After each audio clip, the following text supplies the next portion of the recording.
Почитувани гледачи, добро утро. Слободен печат на утро, утринска програма. Може ли идната мајка да бира дали своето дете ќе го донесе на свет по природен пат или со царски рез? Колку и каква е улогата тука на докторот гинеколог кој што ја води бременоста?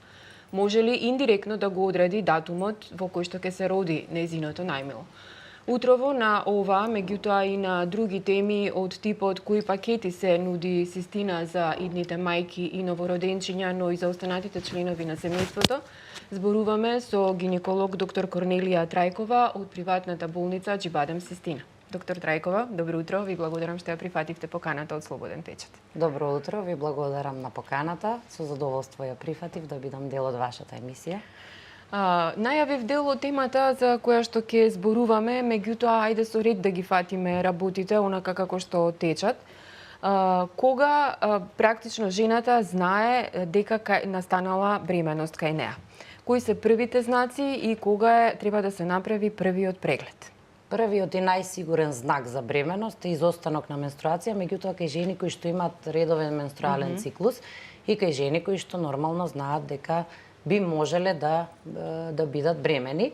Меѓутоа има пациентки, жени кои што немаат редовни менструални циклуси и тука настанува малку забуна околу детектирањето, односно потврдувањето на бременоста, па во тој случај секако жената која што претпоставува и знае дека би можела да биде трудна, треба да направи најпрво и наједноставно е можеби комерцијален тест за бременост, оние што ги има во сите аптеки. Тоа е тест кој едноставно се прави од урина, а секако потоа да го потврди истото со гинеколошки преглед или евентуално тест за бременост кој што се прави од едноставно земање на крв од жената. Значи, како што напоменав, изостанокот на менструација е првиот знак кога жената треба да помисли на бременост, треба да направи тест и да се направи ултразвучен преглед. Така. Ултразвучниот преглед се препорачува да се направи во тек можеби на првата или втората недела од изостанок на менструација, со тоа што и се очекува може да не може да се потврди ултразвучна бременоста во првите денови. Во тој случај говориме само за биохемиска бременост, која што е потврдена само со биохемиски тест, но секако треба по неколку денови да се закаже повторен ултразвучен преглед, кој што е многу важен за потврдување на бременоста, односно за местото на бременоста, дека се работи за нормална бременост, која што почнува да се развива во матката, а не се работи можеби за бременост која што е надвор од матката и може да биде сериозно загрозување на животот. Загрозувачко. Кога се веќе прегледите во прашање, дали има, бидејќи знам дека и самата сум мајка, има 3 периоди практично кои што треба да се следат, во 3 триместри е поделена. Целата бременост колку трае, бидејќи порано постарите велеа дека трае 9 месеци, меѓутоа сега се 10. И гестацијската недела е 40 гестацијски недели практично. Така, бременоста трае 10 лунарни месеци, значи тоа се месеци по 28 дена, односно затоа ние гинеколозите така се изразуваме дека се 10 месеци лунарни, меѓутоа народски кажано повторно тоа се околу 9 месеци.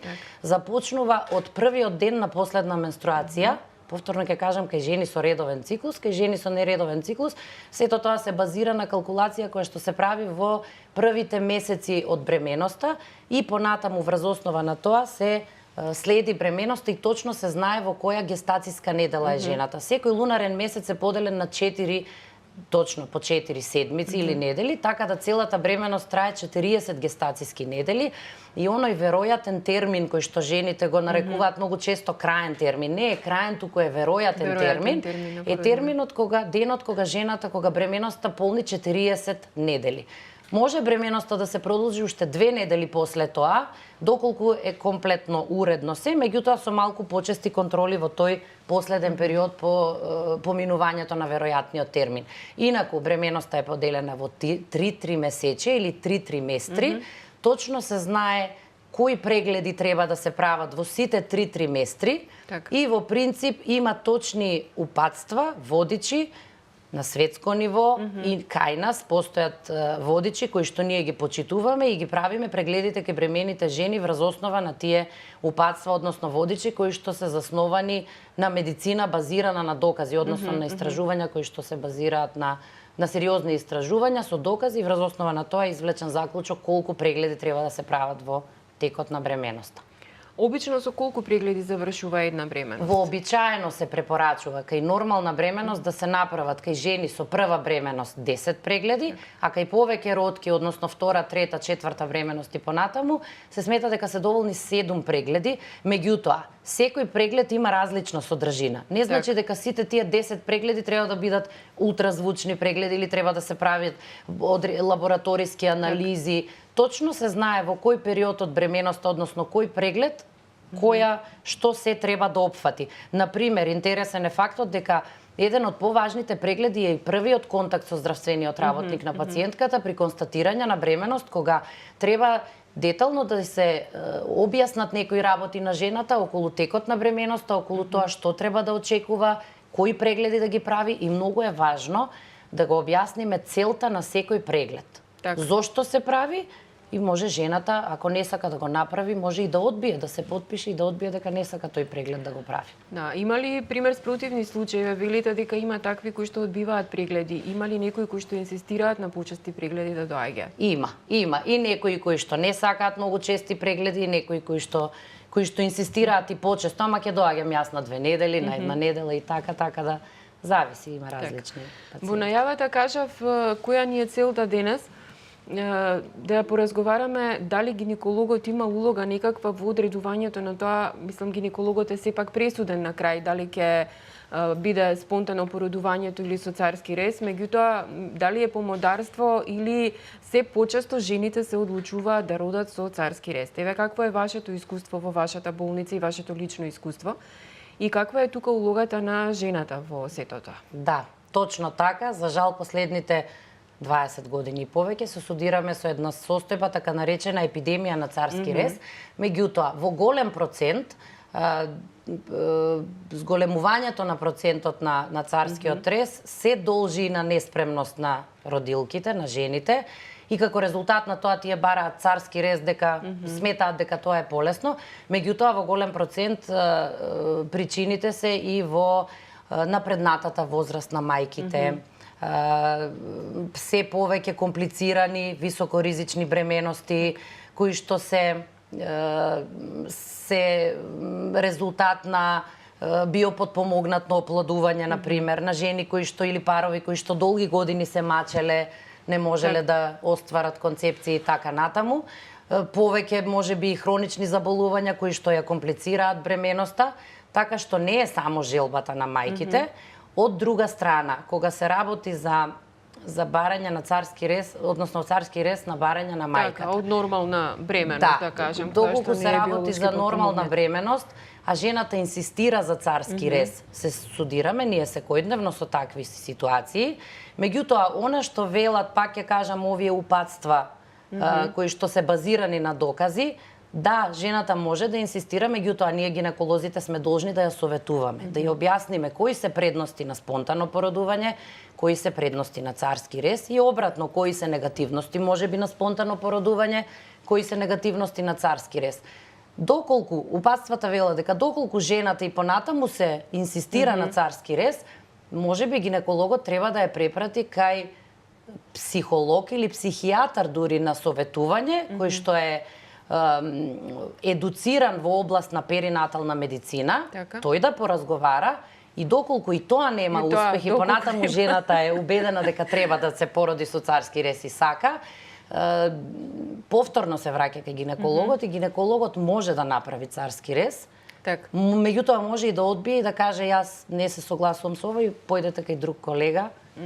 Може би тој ќе се согласи. Значи сепак не е присутно барањето на родилката иако станува збор за приватна болницата. Меѓутоа да ви кажам дека жените кои што се убедени да се породат со царски рез, многу често се случува и кога ќе започне нормален тек на породувањето во некој период да запре и некако сепак психичката подсвеста спремност веројатно и менталниот склоп, да кажам, многу влијаат и на тоа. Исто како што е случај со жени кои што се решени дека спонтано ќе се тоа ми породат. беше следното прашање, дали има и такви кои што и покрај проблемите во бременоста или едноставно како ќе почне породувањето се гледа дека ќе биде комплицирано, одбиваат да направат царски рез. Одбиваат, меѓутоа кога ќе видат дека доколку им објасниме дека сериозно текот на спонтаното породување, доколку не се заврши со царски рез, дека ќе го наруши здравието и на мајката и на бебето, сите се согласни царскиот рез да биде избор. Доколку на вистина има проблем, меѓутоа доколку споро оди раѓањето,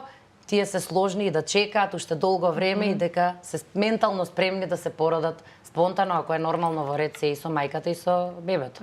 Нуди ли вашата болница некој друг тип на породување, зборувам во вода, со масажа, колку е и тука, и следното прашање ми е дали мажите се присутни многу почесто на породување во однос на претходните години? Па да, присутни се, да, партнерите се присутни, ако бараат да бидат присутни може во текот на спонтаното породување и тие се можеби психолошка поддршка кај некои жени, некои сакаат, некои не сакаат. Имаме техники на масажа, употреба на топка и така, некои техники кои што го подобруваат тој период да помине поедноставно. Епидуралната аналгезија доста го подобрува текот на спонтаното породување, бидејќи жената поминува низ целиот тек на породувањето, не ги чувствува болките или ги чувствува со многу помал интензитет и е одморена, не е истоштена и сето тоа поминува во најдобар ред, така да во голем процент ние тоа го практикуваме кај жените кои што ги пораѓаме. Што вели статистиката ваша, конкретно во ваше искуство лично, да не одиме, бидејќи сепак за вашите колеги не можеме да зборуваме ако нема статистика на цела болница, дали има повеќе бебиња родено со царски рез или на природен начин? Па во подеме процентот на царски рез е во пораст последните години и тоа е на глобално ниво, тоа не е само во нашата болница или само во нашата земја, туку е на глобално ниво. За жал, пак ќе кажам, епидемија на царски рез, тоа е исто така и резултат на многу жени кои што и претходно се пораѓале со царски рез, во помал процент, меѓутоа тие некако кај нив се поголеми шансите да биде повторен царски рез, втори или трет царски рез. Со тоа што јас би сакала да нагласам дека спонтаното породување треба да биде број 1 избор, онаму каде што нема контраиндикација за тоа, значи нема некаков проблем, во тој случај треба да биде број 1 избор, меѓутоа, доколку има индикација за царски рез и неможност за жената да се породи спонтано, односно по вагинален пат, жените не треба да се плашат и од царскиот рез, затоа што од друга страна, да, епидемија е, зголемен е процентот, меѓутоа, царскиот рез е одличен избор, техниките на царски рез се многу пософистицирани од тоа што било порано, се работи во спинална анестезија, регионална, жената повторно ќе кажам дека до некаде поминува низ тој тек на породување, учествува во процесот, учествува делумно, ние си работиме, меѓутоа таа ќе го види бебето кога ќе го извадиме, го гледа прегледот додека го прави педијатарот, неонатолог на новороденчето, така да делумно поминува повторно низ тој тек и да до некаде се имитира процесот на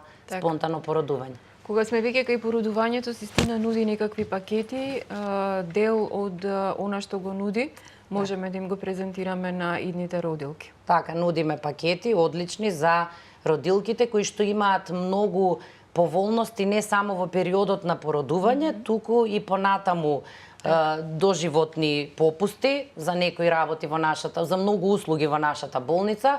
Многу поволности има по породувањето, во текот на породувањето, не само од аспект на гинекологија и акушерство, туку и од другите одделенија со кои што располага нашата клиничка болница. За првото породување беше 10%, за второ се зголемува, меѓутоа е новитет тоа што попустот го добиваат и сите членови на семејството кои што не се родени или во Систина. Така, до скоро беше само тие што се родени, меѓутоа сега добиваат и членовите на семејството. По првата консултација, договор за породување кај нас, понатаму после 36-та гестацијска недела, во тој период веќе кога жената полека влегува во бременоста во термин, Прегледите се во склоп на тој пакет, значи може да се случи да има еден преглед неделно, може да има и 2, и 3, и 5 прегледи неделно, сето тоа е вклучено во тој пакет, така што има навистина многу поволности. Работиме како докажан тим многу години со успешни приказни, така да 24 часа со комплетна услуга на сите можни услуги што ги нудиме, така што навистина се надевам дека и покрај оние задоволни пациентки во овие многу години наназад, дека сепак и понатаму ќе продолжи тој тренд. Еве, порака една до сите наши гледачки кои што треба допрева да станат мајки, кои што се веќе во тој процес или кои што се пред породување, околу изборот на царски рез, нормално породување од гинеколог во прво лице. Да. Јас повторно ќе кажам дека жените не треба да се плашат од вагинално, спонтано или природно породување, народски кажано. Треба да бидат психички спремни и во бременоста, дека тоа е еден многу убав период за нив, треба да уживаат во бременоста колку што е тоа можно. Така. И да не се плашат од спонтано породување доколку нема причина да биде раѓањето со царски рез, од друга страна доколку треба да биде со царски рез, и од тоа не треба да се плашат, затоа што и тоа е пак еден избор кој што возможува добивање на здрава мајка и здраво бебе. Почитувани гледачи, ова беше гинеколог доктор Корнелија Трајкова од приватната болница Аџибадем Систина. Вие идни мајки имате сериозно да размислите за тоа на кој начин ќе го донесете вашето дете на свет. Останете сепак со програмата на Слободен печат, следете не на веб порталот и очекувајте го издавањето на нашиот весник. Ви благодарам за вниманието.